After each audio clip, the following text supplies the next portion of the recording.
Yes we are live now. This is Shivani Singh from examination hub. Discuss करेंगे। So friend, जैसा हमारा target है C TET 21 जनवरी 2024 केंद्रीय शिक्षक पात्रता परीक्षा, जो कि एग्जामिनेशन हब चैनल जो कि हमारा है, यहाँ पे हम कंटिन्यू CDP की आपको प्रैक्टिस करा रहे हैं। प्रैक्टिस सेट में आपका 14 है, इससे पहले मैं 13 कंप्लीट करा चुकी हूँ। सो फ्रेंड्स, इंपॉर्टेंट सेशन रहेगा। 30 MCQs यहाँ पे आपके क्वेश्चन रहने वाले। बहुत ही बेहतरीन सेशन होगा, आपको मोटिवेट भी करेगा। तो आप सेकेंड रूप से यहाँ पे जो है एक्टिविटीज़ के माध्यम से चीज़ों को देखते रहिए और करते रहिए, है ना। और अपने जो है अपना एक नोट्स क्रिएट कर लिया, फिर इनका जो मैं पढ़ा रही हूँ स्क्रीनशॉट लीजिए और PDF की फॉर्म में इनको परिवर्तित करके आप एग्ज़ाम तक पढ़ सकते हैं। ओके, एग्जामिनेशन हब चैनल है ये हमारा। सभी फ्रेंड्स जो कि यहाँ पे फर्स्ट टाइम आए हैं, चैनल को जल्द से जल्द सब्सक्राइब कर लें अगर आपको अच्छा लगे तो ही। ओके, तो यहाँ पे हमारे क्वेश्चन इंग्लिश में भी है प्लस हिंदी में भी है, तो बेस्ट यहाँ पे आपको जो है ये ऑप्शन मिलने वाला है। चलिए, तो अब हम यहाँ पे फोकस करते हैं अपने फर्स्ट क्वेश्चन की ओर बढ़ते हैं। आइए फिर चलिए, देखो फर्स्ट क्वेश्चन है, छोटे बच्चे ज्ञान की संरचना और अर्थ किस प्रकार निकालते हैं। जो छोटे बच्चे होते हैं यहाँ पे ज्ञान की जो संरचना होती है और उसका अर्थ होता है, वो किस प्रकार से निकालते हैं। क्या वो यहाँ पे एक्टिविटी के माध्यम से, सेकंड इन्वेक्शन के अकॉर्डिंग, या फिर खेल के माध्यम से, या फिर पदार्थों पर क्रिया और प्रयोग के द्वारा, या फिर सहपाठी और वयस्कों संग सहभागिता के द्वारा। इस तरीके से आपको यहाँ पे ऑप्शंस दिए हुए हैं, फर्स्ट और third, first third four, first second third,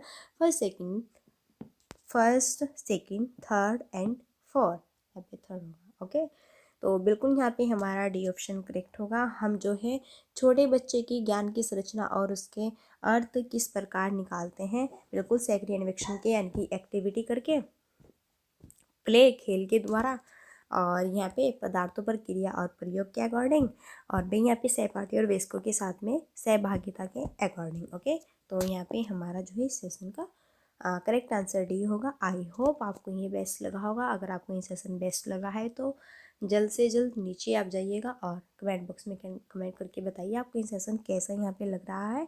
चलिए आगे बढ़ते हैं फिर नेक्स्ट अपने क्वेश्चन की ओर। ये क्वेश्चन बहुत ही इंपॉर्टेंट है, तो हम अपने क्वेश्चन को देखना यहाँ पे स्टार्ट करते हैं। क्वेश्चन है, 5 वर्षीय नसीमा को यह लगता है कि चिकनी मिट्टी के गोले को यदि दबाकर एक सांप के रूप में परिवर्तित करें तो चिकनी मिट्टी बढ़ जाती है। जीन पियाजे के अकॉर्डिंग उसकी इस सोच के पीछे कौन सा तर्क है।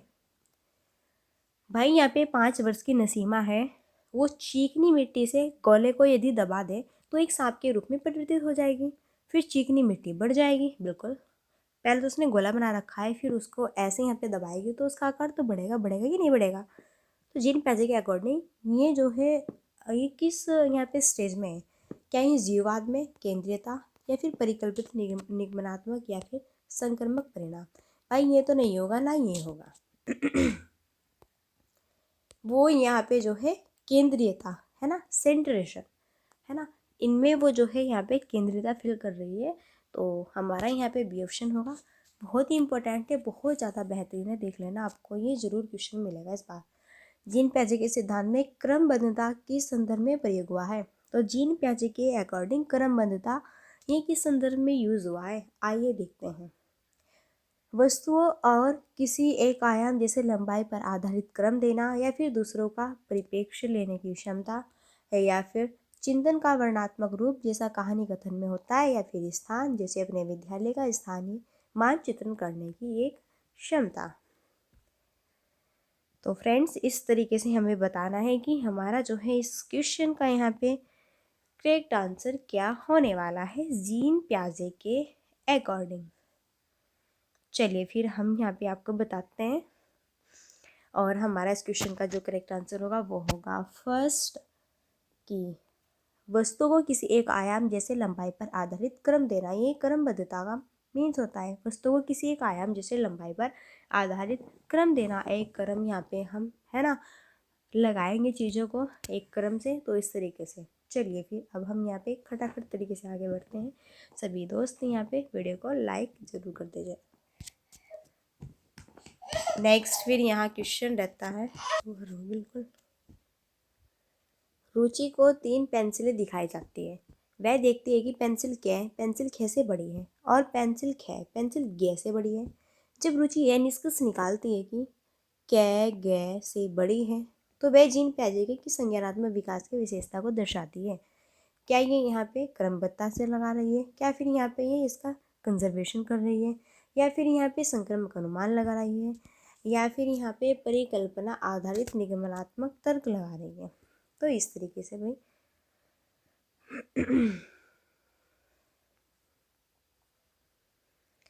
देखना है और यहाँ पे हमारा करेक्ट आंसर क्या होगा।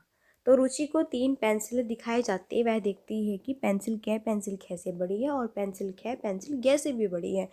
इस तरीके से वो निष्कर्ष निकालती है कि कै गै से बड़ी है तो जीन पियाजे ने किस संज्ञानात्मक विकास की विशेषता को यहाँ पे दर्शाया। तो ये दर्शा रही है संक्रमक अनुमान, यानी कि वो अनुमान यहाँ पे लगा रही है अपने द्वारा ही, वो यहाँ पे क्या लगा रही है, वो अनुमान लगा रही है।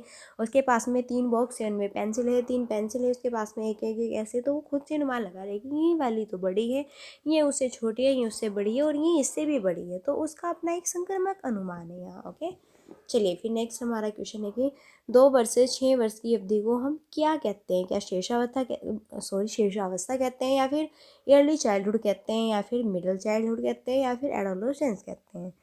तो 2 से 6 वर्ष की अवधि को हम यहाँ पे क्या कहते हैं? तो ये एक नया यहाँ पे जो है एनसीईआरटी आयोग ने यहाँ पे एक नया अपना पैटर्न घोषित किया है, जो कि जीन पियाजे की अवस्थाओं से रिलेटेड होगा, लेकिन पूछेगा आपकी ये यहाँ पे 4 स्टेजेस वाले हैं ये आपकी जो है अवस्था है।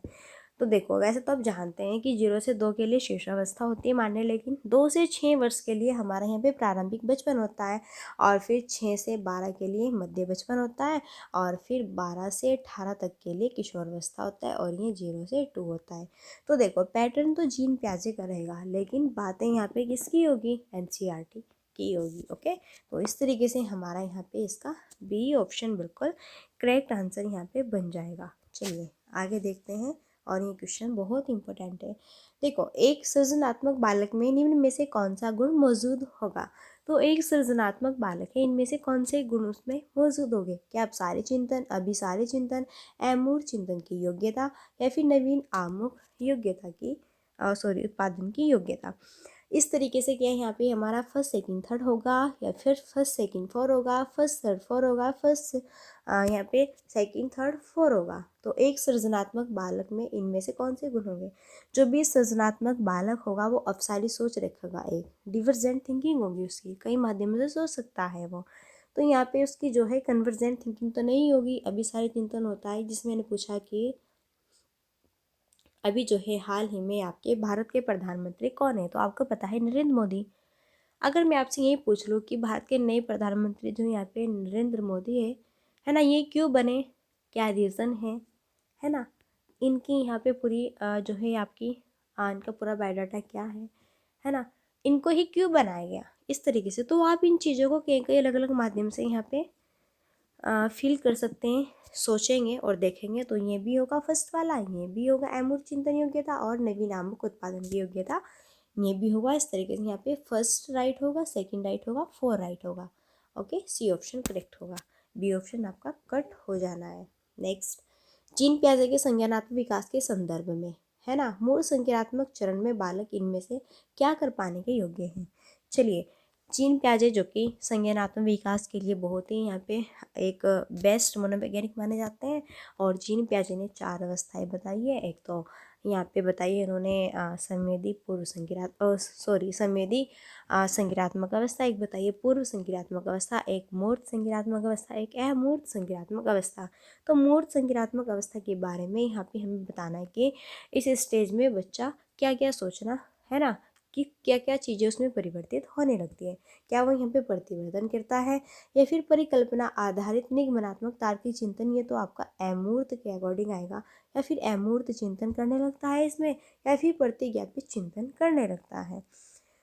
तो भाई इस तरीके से जीन पियाजे जो है जब मूर्त कौशल में होता है, तो यहाँ पे ये भी नहीं होगा, चिंतन अमूर्त चिंतन ये सब, ये तीनों ऑप्शंस आपके आएंगे कौन सी वाली स्टेज में, इनकी वो आएंगे इनकी यहाँ पे अमूर्त वाले में। लेकिन जो है यहाँ पे प्रतिवर्तन बिल्कुल है ना, वो यहाँ पे करने लगते हैं, जैसे कि तर्क करना है ना, मूर्त चीज़ों से, और भाई देख देख कर चीज़ों को उनका अनुमान लगाना, इस तरीके से ये सारी एक्टिविटीज़ इस स्टेज में होने लगती है। फिर से जीन प्याजे का बहुत ही इंपॉर्टेंट क्वेश्चन रहता है कि प्याजे के अकॉर्डिंग अधिगम को सुगम बनाने के लिए इनमें से कौन सा कारक महत्वपूर्ण माना जाता है। क्या शिक्षक की गतिशीलता इंपॉर्टेंस रोल प्ले करती है, या फिर विविध सामग्री का प्रावधान, या फिर मध्य स्तरीय नवीन अनुभव प्रदान करना, या फिर सकारात्मक और नकारात्मक पुनर्बलन उस यहाँ पे सुनिश्चित करना। Second for first second third for first second third and four. इस तरीके से हम यहाँ पे प्याजे के अकॉर्डिंग देखेंगे कि अधिगम को सुगम बनाने के लिए इनमें से कौन सा कारक बहुत ही इंपॉर्टेंट है। तो बिल्कुल भाई यहाँ पे जो है शिक्षक की गतिशीलता ये तो होनी चाहिए, तभी तो आप एक अच्छे रूप से यहाँ पे पढ़ सकते हैं।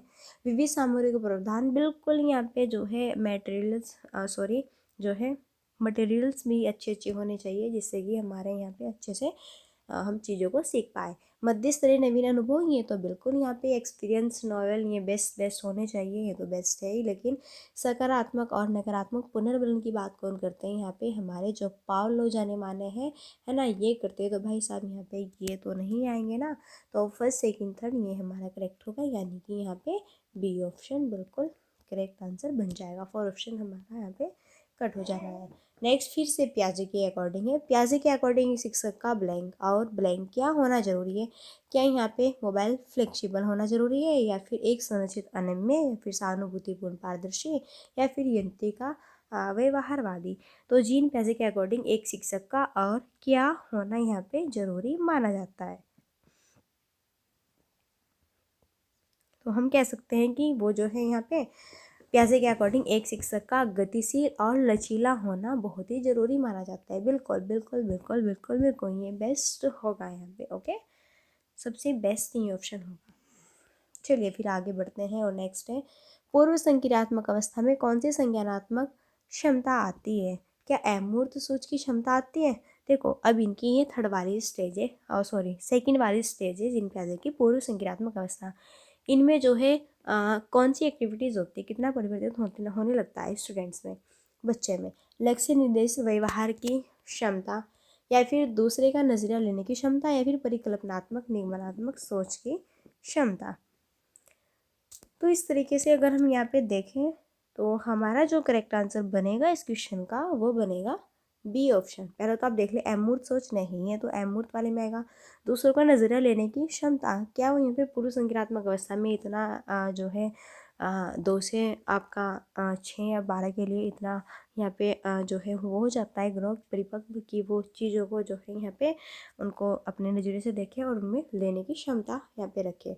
और ये सोचने की निगमनात्मक होता है मूर्त में रहती है। लेकिन यहाँ पे लक्ष्य निर्देश व्यवहार की क्षमता, बिल्कुल वो एक अपना गोल डायरेक्टेड बिहेवियर अपना एबिलिटी उसको एक बेस्ट बना के वो उसका यूज़ कर सकता है। ओके, ये बेस्ट होगा, लेकिन और सारे ऑप्शंस नहीं है।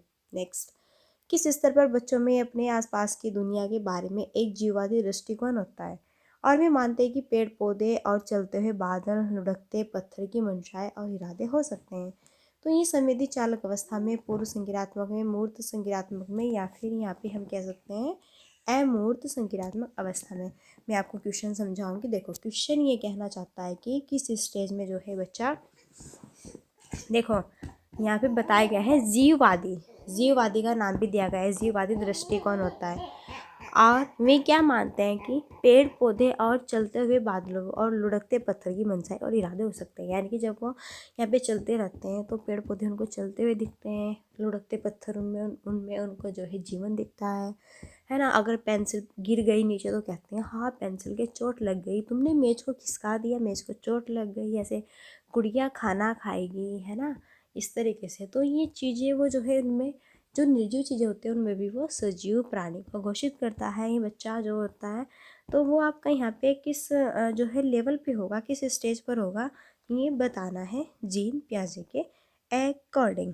तो बिल्कुल वो यहाँ पे पूर्व संक्रियात्मक अवस्था में है, प्री ऑपरेशनल स्टेज वो यहाँ पे इनकी है। ओके, इसमें जीववादी वर्ड को पकड़ लो। जीववादी जो है दृष्टिकोण किस में होता है, आपका पूर्व संक्रियात्मक अवस्था में होता है। इसको आप अच्छे से याद रखना और इसको अच्छे से जो है यहाँ पे अपने माइंड में फिक्स कर लेना कि कहीं पे भी जीववादी दिखे तो पूर्व संक्रियात्मक फटाक से लगा देना है, खेल खत्म।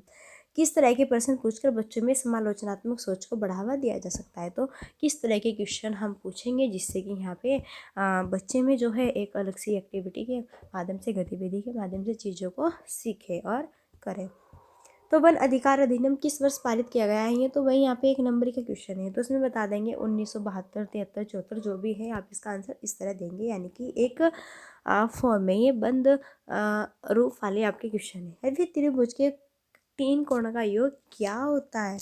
या फिर पृथ्वी के वायुमंडल की विभिन्न परतों के नाम लिखे।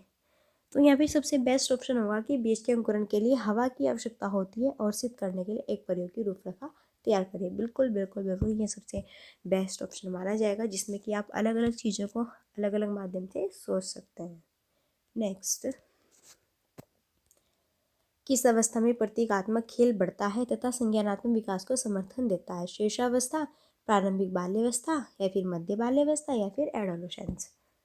कौन सी स्टेज में प्रतीकात्मक खेल बढ़ता है तथा संज्ञानात्मक विकास को समर्थन देता है? प्रतीकात्मक खेल, ये बस 2 वर्ड यहाँ पे पकड़ लो, अब बताना ही किस स्टेज में आएगा। तो बिल्कुल ये जो प्रारंभिक बाल्यावस्था है, बी ऑप्शन, तो प्रतीकात्मक खेल। ओके, यहाँ पे ये आपका होगा। नेक्स्ट है फिर, पूर्व संक्रियात्मक अवस्था के बच्चों के लिए शिक्षक को मूर्त संसाधनों व बहुत सी दृश्य श्रव्य सामग्रियों का प्रयोग करना चाहिए, या फिर जटिल पदानुक्रमित संबंधों को दिखाते हुए चित्रों का प्रयोग करना चाहिए, या फिर हम कह सकते हैं अमूर्त समस्याओं पर काम करने के लिए कहना चाहिए, या फिर परिकल्पनात्मक सोच वाली समस्याओं को सुलझाने के मौके मुहैया करे जाने चाहिए। इस तरीके से पूर्व संक्रियात्मक अवस्था के बच्चों के लिए शिक्षक को क्या करना चाहिए? बिल्कुल ये ऑप्शन इसका करेक्ट होगा कि मूर्त संसाधन व बहुत सी दृश्य श्रव्य सामग्री का प्रयोग करना, ये ऑप्शन करेक्ट आंसर होगा। पूर्व संक्रियात्मक अवस्था के बारे में बताना था, ये वाली स्टेज थी, तो बिल्कुल यहाँ पे हमारा ए ऑप्शन करेक्ट आंसर हो जाना है।